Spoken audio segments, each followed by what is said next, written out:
So hello student, welcome to again a new video. दोस्तों इस video के अंदर हम लोग पढ़ते हैं एल्काइन के रासायनिक गुणधर्म, और इसको मैंने कल भी बताया था। और इसके अलावा दोस्तों मुझे यहाँ पर और अभिक्रिया इंपॉर्टेंट लगी, इसलिए मैं इसका सेकंड पार्ट बना रहा हूँ। ठीक है, तो अगर आपने कल वाला वीडियो नहीं देखा आप जाके देख सकते हैं, लिंक है डिस्क्रिप्शन में। उसके अंदर भी मैंने बताया रासायनिक अभिक्रिया, रासायनिक गुणधर्म। ठीक है, आज दो रिएक्शन और हैं जो इंपॉर्टेंट है, इसको हम कर लेते हैं। इसके बाद में एल्काइन खत्म हो जाएगा। ठीक है, देखिए वीडियो के अंत तक। चलिए शुरू करते हैं। देखिए हम बात करते हैं यहाँ पर ऑक्सीकरण अभिक्रिया, ऑक्सीडेशन रिएक्शन। ये है तीसरी रिएक्शन। ठीक है, इसके अंदर पहली रिएक्शन हो जाती है ओजोनी अपघटन। हालांकि इस रिएक्शन को हम पहले पढ़ चुके हैं, है ना, ओजोनी अपघटन, ओजोनालाइसिस। दोस्तों क्या करेंगे हम लोग, एल्काइन को लेंगे। दोस्तों उन लोगों को ज़्यादा समझ में आएगा जो कल वाला वीडियो देखा है, मैं आपको फिर से कह रहा हूँ। ठीक है, आप जाके देख सकते हैं उसको, फिर इस वीडियो को देखिए, फिर बाद में कमेंट मत करना सर समझ में नहीं, डायरेक्ट कैसे पढ़ा रहे हो। तो यहाँ पे एक वीडियो होता है, दूसरे वीडियो से लिंक होता है। ओके, देखिए हम यहाँ पर दोस्तों एक एग्जाम्पल लेते हैं एल्काइन का, HC ट्रिपल बॉन्ड C और H। इसको बोलते हैं एथाइन।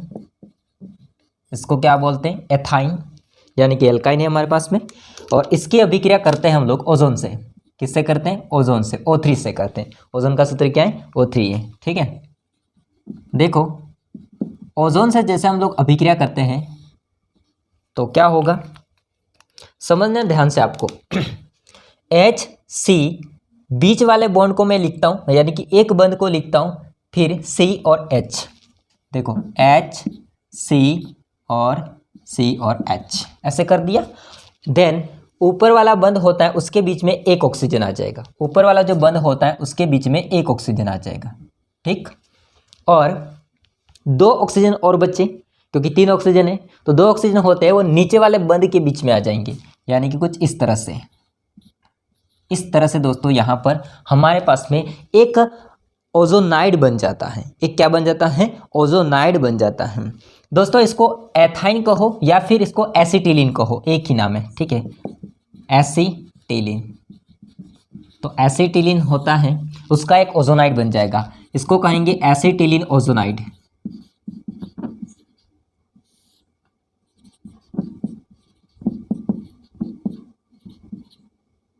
ठीक है, एसिटिलीन ओजोनाइड। नेक्स्ट क्या करते हैं, देखिए अब हम इसका जल अपघटन करेंगे। जल अपघटन करेंगे जिंक की प्रेजेंस में। ठीक, क्या होता है देखो ध्यान से, बहुत ही आसान है। यहां से बॉन्ड टूटेगा, यहां से बॉन्ड टूटेगा, ये ऑक्सीजन अकेला होगा, जो ऑक्सीजन H2O के साथ मिल करके पेरोक्साइड बन करके बाहर निकल जाएगा, H2O2 बन करके बाहर निकल जाएगा। देखो माइनस लिखा मतलब वो बाहर निकल रहा है। ठीक है, तो H2O2 हाइड्रोजन पेरोक्साइड बाहर निकल जाएगा। बाकी क्या होगा, यहां से बॉन्ड टूट जाएगा, एक C सिंगल बॉन्ड C और H, इसके साथ में सिंगल बॉन्ड के साथ ऑक्सीजन है, इसके साथ में भी सिंगल बॉन्ड के साथ में ऑक्सीजन है। मैं इस चीज को एज इट इज ऐसा लिखता हूं, HC देन OCH, यहां से भी सिंगल बॉन्ड के साथ O। देखो कार्बन का यहां से बॉन्ड टूटा है, ऑक्सीजन का यहाँ से बंद टूटा है, दोनों के ऊपर एक इलेक्ट्रॉन रहेगा, जो कि आपस में मिलकर के बंद बना देंगे। ये भी क्या कर देंगे, बंद बना देंगे, क्योंकि दोनों तरफ से टूटा हुआ है। ठीक है, और एक दोस्तों यहाँ पर आपका कार्बोनिल यौगिक बन जाएगा। कौन सा, डाई कार्बोनिल यौगिक बन जाता है, जिसको हम कहेंगे ग्लाइऑक्सेल। जिसको हम कहेंगे ग्लाइऑक्सेल। देखो बहुत ही आसान है। अब आगे क्या प्रोसेस होता है, आगे दोस्तों जो यहां से हाइड्रोजन पेरोक्साइड निकला है H2O2, इसकी उपस्थिति में ऑक्सीकरण होता है।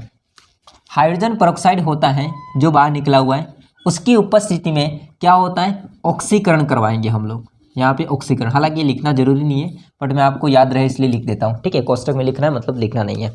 क्या करवाएंगे, ऑक्सीकरण करवाएंगे। यहाँ से बॉन्ड टूट जाता है, यहाँ से बॉन्ड टूट जाता है दोनों कार्बन के बीच में।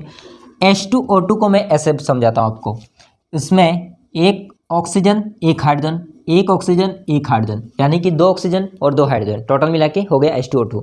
अब इसमें से क्या होगा, इसमें से दोस्तों एक OH होता है, वो इस कार्बन से कनेक्ट होगा, एंड देन ये कार्बन होता है, इससे ये OH कनेक्ट हो जाएगा।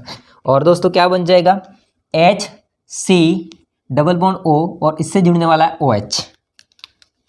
तो मैं लिख रहा हूँ उसको सीधा HC डबल बॉन्ड O और OH। इसको बोलते हैं दोस्तों कार्बोक्सिलिक अम्ल, कार्बोक्सिलिक अम्ल। लेकिन देखो समूह कौन सा होता है कार्बोक्सिलिक अम्ल का, ये जो कि समूह होता है इसको बोलते हैं कार्बोक्सिलिक अम्ल।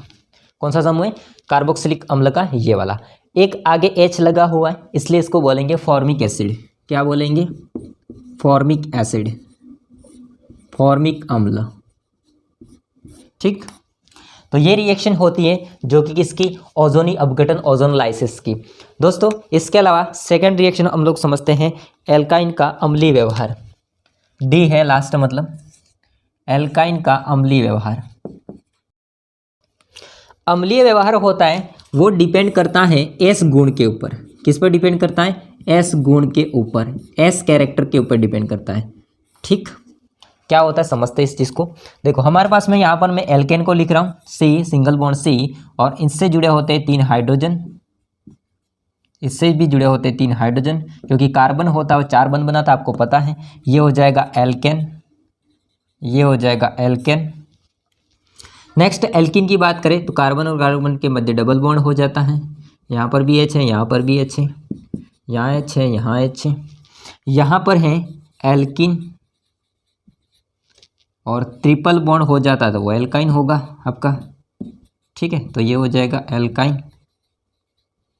ओके, देखो यहाँ पर इस कार्बन की मैं बात करूँ तो इस कार्बन का संकरण क्या होगा, ये सिग्मा बॉन्ड है, ये सिग्मा है, ये सिग्मा है और ये सिग्मा है, टोटल मिला के 4 सिग्मा है। तो इस कार्बन का संकरण आ जाएगा sp3 संकरण। कौन सा संकरण आ जाएगा, sp3 संकरण।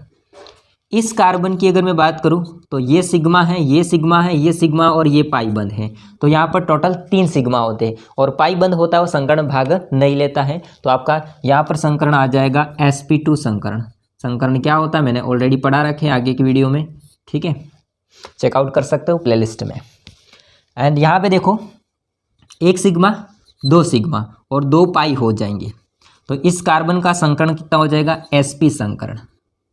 क्या संकरण आ जाएगा, sp संकरण, sp संकरण। अब इनके अंदर मैं आपको बोलूं कि S का कितना परसेंटेज है। देखो 2 चीज़ों से परसेंटेज निकलता है, S और P। जो संकरण होता है वो एक S का और दूसरा P कक्षक का, कक्षक होते आपस में संकरित होते, अतिव्यापित होते, इस चीज़ से दोस्तों संकरण निर्धारण किया जाता है। बाकी आपको पढ़ाया है चैप्टर नंबर 4 में, ठीक है। S और P संकरण में अगर मैं बात करूं तो इसके लिए एल्काइन के लिए यहाँ पर S गुण कितना परसेंट है वो आपको देखना है। देखो ध्यान से, S भी 1 है, P भी 1 है, इसका मतलब 100%। तो इसमें S का 50% गुण है, S गुण है वो कितना है 50%, S गुण है वो है 50%, ठीक है। प्लस P का कितना है, तो P जो गुण होता है दोस्तों वो भी कितना है 50%, वो भी कितना है 50%। ओके, इसमें समझ में आ गया। इसके अंदर देखते हैं S जो एल्किन होता है sp2 में, इसमें आप देखोगे तो P के 2 कक्षक हैं, S का 1 कक्षक है। इसका मतलब S जो गुण होता है वो थोड़ा कम है, कितना है 33.33% है, और P जो गुण होता है वो है आपका, बाकी बचा 100 में से वो मतलब 66.67% है, ठीक। इसके अंदर देखो, इसमें आप देखोगे तो P के 3 कक्षक हैं, S का 1 कक्षक है, तो 25% जो है वो S गुण है, और बाकी 75% बचा वो है P का गुण। तो देखो जिसके अंदर S गुण ज़्यादा होगा वो ज़्यादा अम्लीय होता है, वो ज़्यादा अम्लीय होता है। हाइड्रोजन होता है H+ ज़्यादा मात्रा में वो देगा, मतलब जल्दी से देगा, H+ जल्दी से देगा, H+ जल्दी से देना। यहाँ पर वो चीज़ वो दर्शाता है इसका S गुण ज़्यादा है, और जिसका भी S गुण ज़्यादा होता है वो क्या होता है, ज़्यादा अम्लीय होता है। क्या होता है, ज़्यादा अम्लीय होता है, और ज़्यादा अम्लीय होने से इसकी विद्युतीयता भी अधिकतम होती है, अम्लीय होता है, अम्लीय व्यवहार का होगा, ठीक है। आप लोग समझ लेना इस चीज़ को। तो आपका एल्काइन होता है वो अधिकतम अम्लीय होता है। देखो इसका मतलब ये फटाक से H होता है वो प्लस के रूप में बाहर निकल जाता है। इसकी रिएक्शन को हम देख लेते हैं ताकि आपको समझ आ जाए। इसकी फर्स्ट रिएक्शन हो जाती है सोडियम के साथ क्रिया। सोडियम के साथ क्रिया। इस पेन को क्या हुआ है भाई, समझ में नहीं आ रहा है। सोडियम होता है इसके साथ क्रिया। देखो सोडियम के साथ क्रिया करवा के देखते हैं। दोस्तों देखिए ध्यान से, अगर मैं यहाँ पर कोई एल्काइन को लेता हूँ, फॉर एग्जांपल हमारे पास में है CH3, C triple bond C और H, ये है हमारे पास में प्रोपाइन, 3 कार्बन है तो उसको बोलेंगे प्रोपाइन। इसके अंदर मैंने सोडियम को ऐड किया, क्या होगा ध्यान से समझना। ये जो आपका H होता है वो प्लस के फॉर्म में बाहर निकल जाता है, ओके, इस पर माइनस होता है।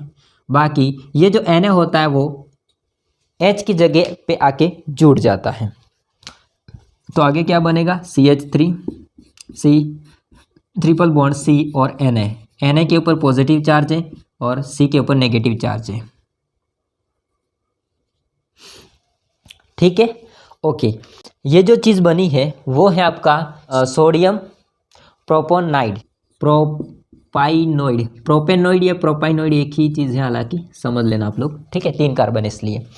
अगर मुझे आगे यहाँ पे समझाऊँ आपको, तो H जो निकला है वो है दोस्तों एक H2 के फॉर्म में, हाफ H2 के फॉर्म में, आधा H2 के फॉर्म में गैस बन के बाहर निकल गया है। इसको मैंने आधा क्यों लिखा है, देखो आधा लिखने का रीज़न ये है क्योंकि H2 तो हम लिख नहीं सकते क्योंकि हमारे पास में एक ही हाइड्रोजन बाहर निकला है। अगर एक हाइड्रोजन बाहर निकला है तो उसको हम H2 लिखेंगे, तो उसको हाफ H2 लिखेंगे। हाफ H2 का मतलब होता है एक हाइड्रोजन, ठीक है। अब पूर्ण H2 के लिए अगर मैं दिखाऊं आपको एग्जाम्पल, तो यहाँ पे आ जाएगा CH triple bond CH plus यहाँ पे 2 Na लेने पड़ेंगे।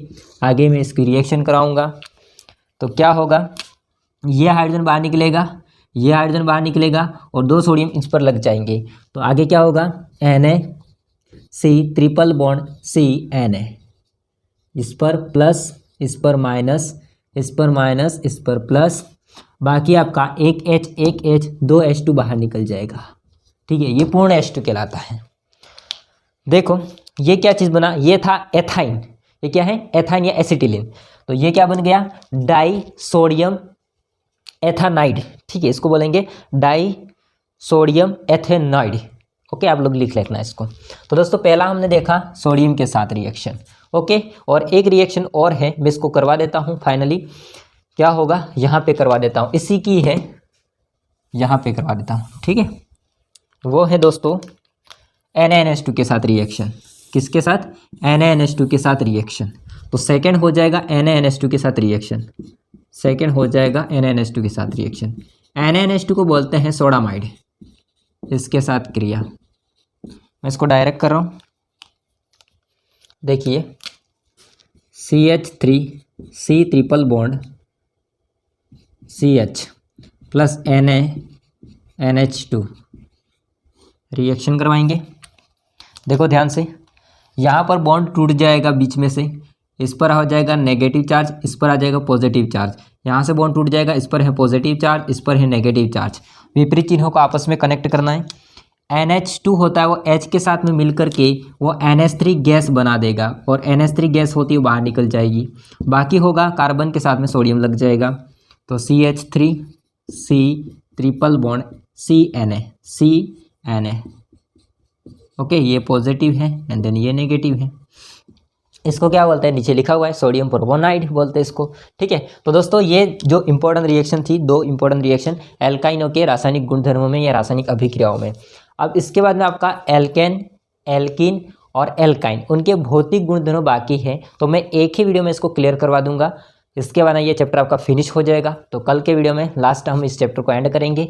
बाकी दोस्तों इसके अंदर एक चीज़ है, वो है हकल का नियम। तो हकल के नियम को मैंने ऑलरेडी पढ़ा रखा है, तो मैं इस चैप्टर के प्लेलिस्ट में ऐड कर दूंगा या कम्युनिटी पोस्ट पर आपको बता दूंगा कि ये इस चैप्टर का टॉपिक है, तो आप लोग पढ़ सकते हो। बाकी ये वीडियो कैसा लगा वो कमेंट करके आप लोग बता सकते हो। वीडियो पसंद आए तो लाइक करना, चैनल को सब्सक्राइब नहीं कर देना। मिलते हैं नेक्स्ट वीडियो में, तब तक के लिए जय हिंद, वंदे मातरम।